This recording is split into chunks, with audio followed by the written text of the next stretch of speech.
Harcourt House for inviting me to exhibit this work. And thanks to Mohammed, Maria, all the volunteers who helped make it all come together.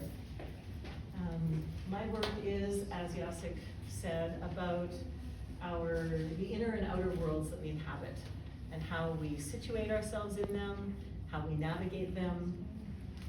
I have a background in contemplative traditions like Buddhism and meditation that has helped shape my interest and awareness in the idea that there's power and beautiful mystery just beyond the surface of our everyday lives.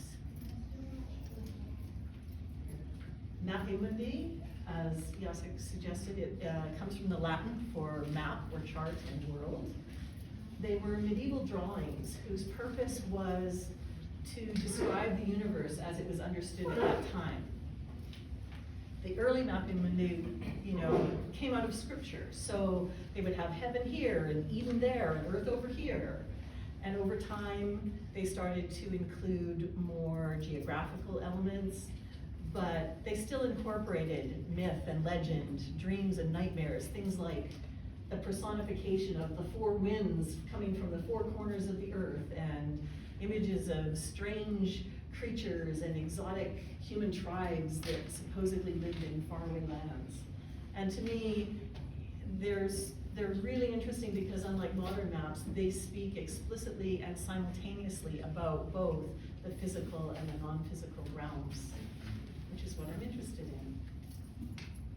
Physical landscape, though, has had a big role in my work right from the beginning. As a child, we often took the hour-long drive from Edmonton east along Highway 16 to Vegreville to visit family. And even as a child, I didn't really need toys and dolls to keep me occupied. I sat with chin in hand staring out the window for the hour as the prairie rolled by. And then, as a young artist, I painted landscapes, often sitting in the middle of a field somewhere or on some rocky outcropping. And then as I matured, the paintings shifted to abstraction, really to allow me and to encourage others to think beyond the elements that we physically see, to deeper stories and poetry and possibilities. And that kind of progression towards abstraction, for example, when I was based in Vancouver, I created a series called Port Town that was about the edge where the city and the ocean met. And those paintings initially were about the angular geometric structures of the port, contrasting with the swooping curves of mountains and clouds and flight paths of birds. But they were also about how things, big things, like mountains and buildings, entire mountains could appear and disappear in minutes as the mist and fog shifted and changed. And then as I worked, the concept expanded to include other ideas like things that wash up in ports, or things that disappear in ports, or people that leave their lives behind in ports, either to escape danger or for love or adventure. The territorial battle for that little sliver of land between national security and industry and high-priced condo developers and environment, so all of these ideas start to expand and are behind those physical things that I'm looking at that are inspiring me. In these paintings that you see today, there's definitely landscape elements in many of them that you might recognize. As Jacek said, I moved back to Alberta in 2020 and settled in Smoky Lake. That area is beautiful. It exists on an edge between the place where the flat prairie transitions to rolling boreal forest. And so once I was here, I couldn't imagine painting ports when I was surrounded by these landscapes. So you see things like these vast vistas across paintings. You might see ovoid shapes that might be ponds viewed from above, or they might be seed pods seen up close. There's when you get up close, there's lots of line work incised into them that's reminiscent of the kind of scratchy brush and tree branches and things in the landscape.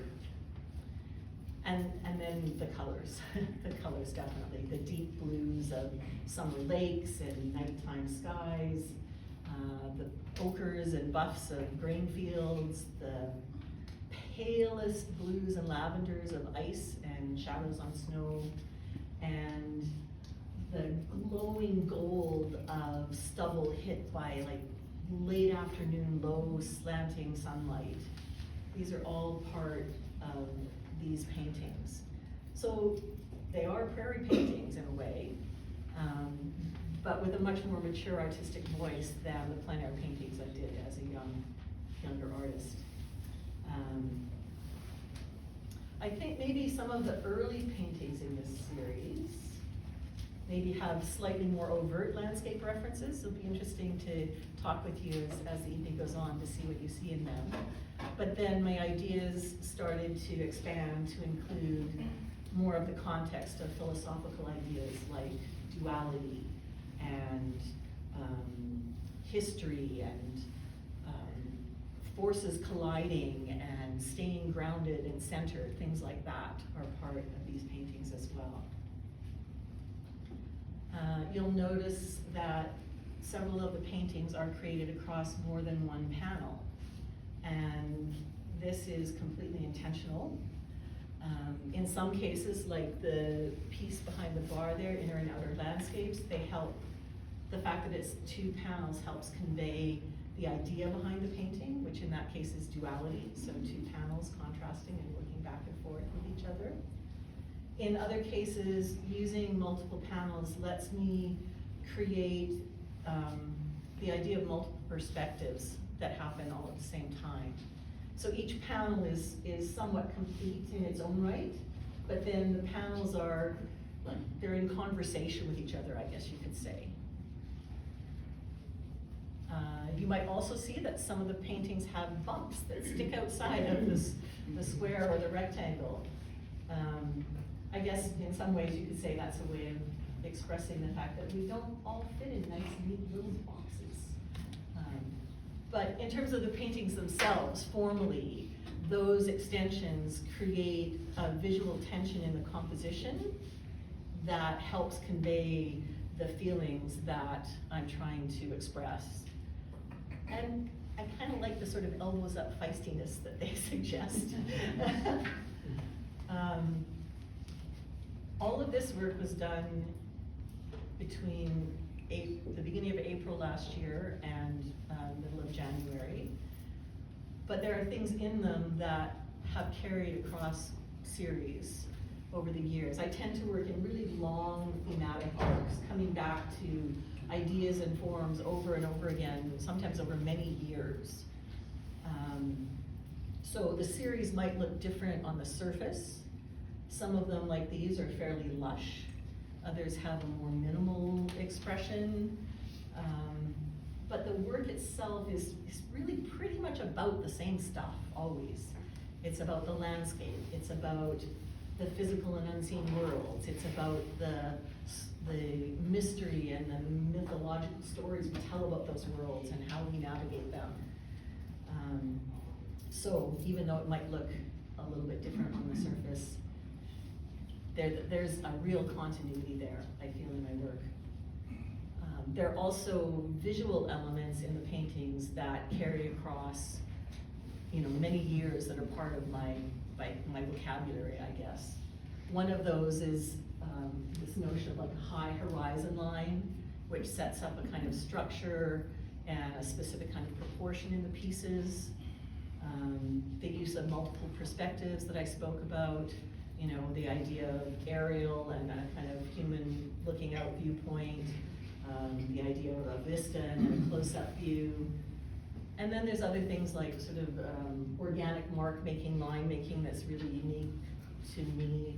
It's almost like somebody's handwriting and color palettes. Those are all elements of my vocabulary that carry across the work over many years.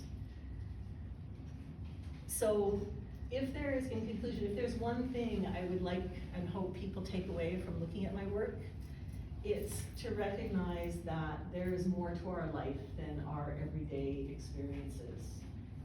We are part of a much more expansive world that includes mystery and spirit and poetry.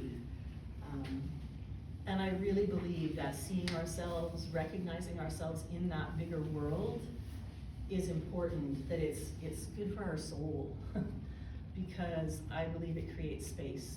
It creates space for peace, space for joy, space for wonder, and connection.